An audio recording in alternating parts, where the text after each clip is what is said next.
let me share something with you that could change your life. But first, let me ask you this. Have you ever caught yourself drifting into thoughts of someone, even when you swore you had moved on? It happens in quiet moments, when you're lying in bed at night, when a familiar song plays, when a random scent brings a rush of emotion you weren't expecting. It's not always dramatic. Sometimes it's subtle, like a whisper in the back of your mind. But it's there, lingering. Maybe you tell yourself it's just nostalgia, that it doesn't mean anything. Maybe you try to dismiss it, bury it under distractions, hoping that one day you'll wake up and find them gone from your thoughts. And yet, despite all your efforts, they remain. It's almost as if their presence has nothing to do with them at all. Carl Jung believed that nothing in the unconscious mind is random. Thoughts don't simply appear without reason. If someone continues to resurface in your mind, it's because your psyche is trying to tell you something. This person isn't just a memory, they are a symbol, a representation of something far greater than themselves. The unconscious is a vast, intricate landscape filled with everything we have experienced, every wound, every joy, every unresolved emotion.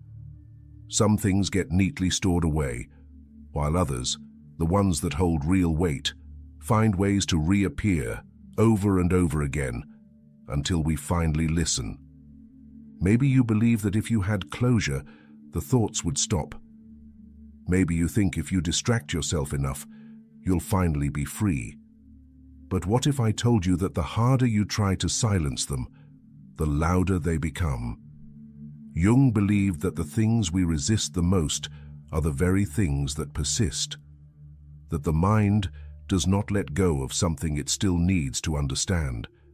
And so, the real question isn't why you're still thinking about them, but what part of yourself is being reflected in them. Because sometimes, the people who occupy our thoughts the most are not just people. They are mirrors, showing us something we have yet to recognize within ourselves. And this is where it all begins. Think about this for a moment. What if the reason you can't stop thinking about them has nothing to do with them at all? What if they are just a reflection, an echo of something within you, something your mind is trying to make sense of? Carl Jung believed that we don't just see people for who they are. We see them through the lens of our own experiences, wounds, and unspoken desires. In other words, we project parts of ourselves onto them, often without even realizing it. Projection is one of the most powerful psychological forces shaping human relationships.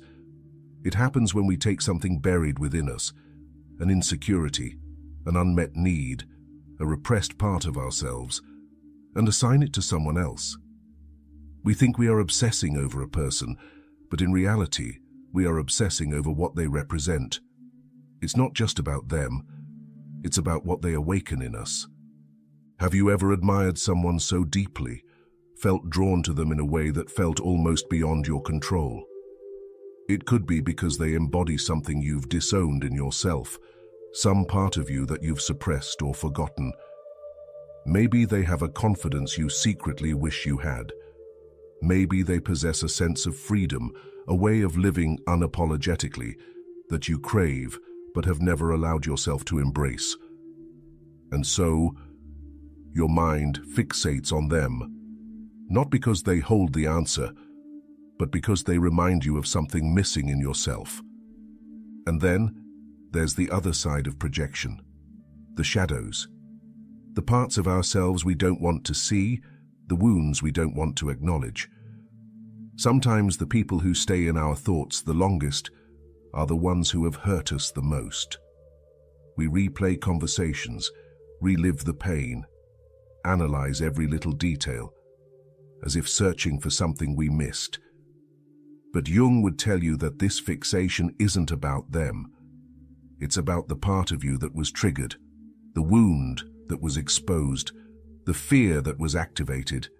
And until you recognize what that is, your mind will keep circling back, trying to solve the puzzle. So ask yourself, what does this person represent to you? What qualities do they have that stir something inside you? What emotions do they bring to the surface? Because the truth is, the thoughts won't stop until you stop looking outward and start looking within. The person you're thinking about is just a mirror, and the reflection is trying to show you something important. And here's where it gets even deeper, because some of these attachments, these lingering thoughts, are not just about projection. They are tied to something even older, something that has been shaping your relationships long before you even met them. And this is where we begin to uncover the hidden forces of archetypes, the universal patterns that dictate who we connect with and why. Not all thoughts are just thoughts. Some of them run deeper, tracing back to patterns older than you can remember. Have you ever wondered why certain people leave such an impact on you while others fade effortlessly into the background? Why some connections feel almost fated, as if they were meant to happen? Carl Jung believed that this isn't random. He argued that our strongest emotional attachments aren't just about the people themselves. They are shaped by archetypes, universal patterns buried deep within the human psyche. Archetypes are like invisible blueprints, guiding the way we see the world, the way we love, the way we attach. They are the unspoken forces that pull us towards certain people while pushing us away from others. And the most powerful of these? The anima and the animus. The unconscious feminine within the male psyche, and the unconscious masculine within the female psyche. When someone keeps resurfacing in your mind, it might be because they have awakened this deep, internal part of you. Think about the people you've been most drawn to in your life. Have they followed a pattern? Do they seem to share certain traits, evoke similar emotions? This isn't just coincidence. Your unconscious mind has been shaping your attachments long before you were ever aware of it. Some people embody the qualities you seek, the energy that feels familiar. Others bring out something buried in you, old wounds, unresolved conflicts, deep-seated fears. And this is why certain people linger in our minds long after they're gone. They didn't just enter our lives, they activated something within us. Jung believed that love and obsession often have very little to do with the person we are fixated on, and everything to do with what they represent to us. That's why some connections feel beyond reason, almost mythical, as if they carry a meaning we can't quite grasp. And perhaps in a way they do, because whether we realize it or not, we are all seeking something through others. Wholeness, understanding, healing. But there's another side to this. Sometimes these attachments are not about what we need, but about what we lack. The people who consume our thoughts may symbolize the parts of us we have yet to embrace, the strength we've denied ourselves, the confidence we never claimed, the love we never fully gave to ourselves. And until we recognize that, until we understand what they mirror back to us, our minds will keep holding on to them, trying to make sense of what was never just about them in the first place. But even deeper than archetypes and attachments lies something else, something even more powerful. The unhealed wounds we carry, the silent fears that shape our emotions, the subconscious patterns that keep us stuck in the past. And until we face those wounds, until we confront the real reason why certain people stay in our minds, we will continue searching for answers in all the wrong places. Some thoughts don't just linger, they grip you, pull you back into places you thought you had left behind. It's as if no matter how much you try to let go, some invisible force keeps you tethered, keeps you wondering, keeps you remembering. But here's something most people don't realize. The reason you can't stop thinking about them isn't because of who they are. It's because of what they wounded inside of you. Carl Jung believed that the things we try hardest to suppress are the very things that end up controlling us. That's why certain people become imprinted in our minds. They didn't just walk into our lives. They triggered something we've been carrying for a long time. Maybe it was a fear of abandonment. Maybe it was a wound of rejection. Maybe it was an ache for validation that you didn't even realize was still there. And when someone activates that part of you, when they bring an old wound to the surface, your mind holds on to them. Not because they are special, but because your psyche is trying to heal. Think about this. When a physical wound is left untreated, your body keeps sending pain signals to let you know that something isn't right.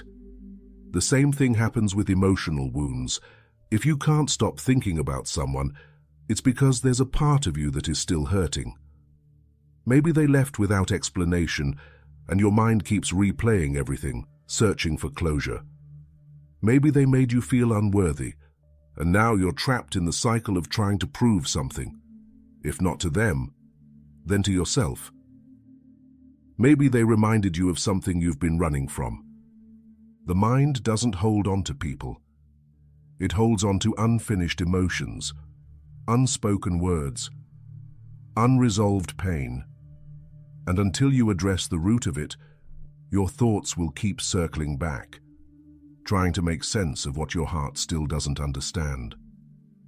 Jung would tell you that the answer is not in obsessing over the person, but in turning inward, tracing the pain back to its origin, understanding why this specific wound exists, and finally giving yourself what you've been seeking from someone else. So, what is it? What is the wound beneath the thoughts? Is it a longing for connection? A fear of being forgotten? A part of yourself you never fully embraced? Because until you stop asking why they won't leave your mind and start asking what inside you still needs to be healed, the thoughts will never truly fade. And here's the hardest truth. Sometimes, the person you can't stop thinking about is simply a distraction from the real work that needs to be done. And that work isn't about them. It's about you. Because the moment you face the wound, the moment you acknowledge what was never about them in the first place, is the moment you start to reclaim your mind, your heart, and your own sense of peace. But before you can let go, before you can free yourself, there's something even more powerful you need to understand. The shadow self, the part of you that you've been avoiding, the hidden force that shapes not just your thoughts but your entire life. There's a part of you that you don't fully know, a part you've pushed away, ignored, buried beneath distractions, relationships, and endless thoughts about people who should no longer matter. Carl Jung called this the shadow self, the hidden side of you, made up of everything you've denied, rejected, or left unclaimed.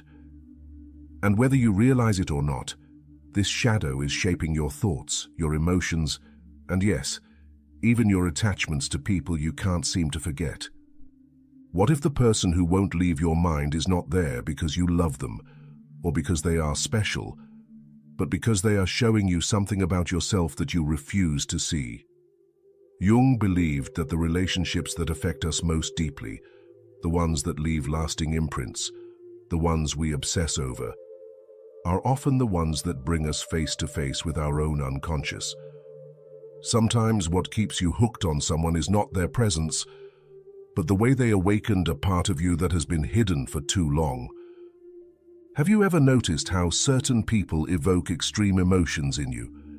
Someone may make you feel insecure, abandoned, unworthy, or desperate for validation. Another may make you feel alive, inspired, or like you are finally understood. The reason they have such a strong effect on you is not because of who they are, but because of what they reflect back to you. They stir something within you, something that was always there, just waiting to be seen. Maybe the person you can't stop thinking about represents a trait you have suppressed. Maybe they embody the freedom, confidence, or emotional depth you have denied in yourself. Maybe they exposed a wound you never wanted to admit was still open. This is why certain people haunt us, because they force us to confront what we've been avoiding. Jung believed that unless you integrate your shadow, unless you acknowledge and accept the hidden parts of yourself, you will remain trapped in cycles of longing, attachment, and fixation. Your unconscious will continue placing mirrors in front of you, using other people as reflections, until you finally recognize what it's trying to reveal. So ask yourself, what is this person showing you about you? What is it about them that creates such a strong emotional reaction? What part of yourself have you been unwilling to face? Because the moment you stop focusing on them and start focusing on what they represent within you, everything changes. But here's where true freedom begins, because understanding your shadow is just the first step. Once you recognize what's been hidden, you have to learn how to free yourself from its control. And that is where we begin the journey toward individuation, the path of truly reclaiming your mind, your emotions, and your sense of self. If you've come this far, you've likely realized something profound. The person who won't leave your mind is not just a person. They are a symbol, a reflection, a messenger of something buried deep within you. And now that you've seen the projection, the archetypes, the wounds, and the shadow, it's time to ask the real question. How do you finally let go? Carl Jung believed that true healing comes through a process called individuation, the journey of becoming a fully integrated and conscious version of yourself. Individuation is not about forgetting, suppressing, or forcing yourself to move on. It's about recognizing why this person held such power over you in the first place and reclaiming that power for yourself. Letting go is not an act of resistance. It's an act of understanding. Most people try to move on by distracting themselves, by running into another relationship, by convincing themselves that they no longer care. But thoughts don't disappear just because you ignore them. If someone is still occupying your mind, it means a piece of your psyche is still entangled with them. The only way to truly free yourself is to extract the lesson your unconscious is trying to teach you. Maybe they awakened a longing in you, a desire for love, validation, or connection that you haven't fully given yourself. Maybe they exposed a wound you never wanted to face. Maybe they embodied something you've been suppressing, a part of you that's been waiting to be acknowledged. The key to letting go is not to push these realizations away, but to integrate them, to take back the parts of yourself that you projected onto them, to nurture the wounds they revealed, to recognize that they were never the source of what you were seeking. Jung would tell you that the reason you can't stop thinking about them is because you have given them ownership over a part of your soul, and the only way to truly move forward is to call that part of yourself back. This is what individuation is about. Learning to become whole, to no longer search for missing pieces in another person, but to find them within yourself. So instead of asking, why am I still thinking about them? Ask, what do I need to reclaim? Instead of trying to forget, try to understand. Instead of waiting for closure, create it within yourself. The moment you stop seeing them as the answer, the moment you recognize that the power to move forward has always been in your hands, is the moment their presence in your mind begins to fade. And this is where everything shifts, because you are no longer lost in the illusion that someone else holds the key to your peace. You see now that the person you were searching for was never them. It was always you. There comes a moment when you realize the thoughts are no longer about them. The memories, the longing, the questions, they were never truly about that person at all. They were the breadcrumbs leading you back to yourself. Carl Jung showed us that what lingers in our minds is a reflection of what lingers in our souls. And the moment you stop chasing ghosts and start embracing the lesson, the weight begins to lift. You were never haunted by them. You were being called to heal. And now, you know exactly what you need to do. It's time. Set yourself free. If this video made you think differently, if it gave you a perspective you hadn't considered before, then don't stop here. Subscribe to the channel so you never miss another deep dive into the mind and emotions. And if this message truly resonated with you, consider leaving a super thanks. It's a simple way to support the channel and help bring more content like this to those who need it. Most importantly, remember, awareness is the first step, but action is what sets you free. Take what you've learned, apply it, and keep moving forward.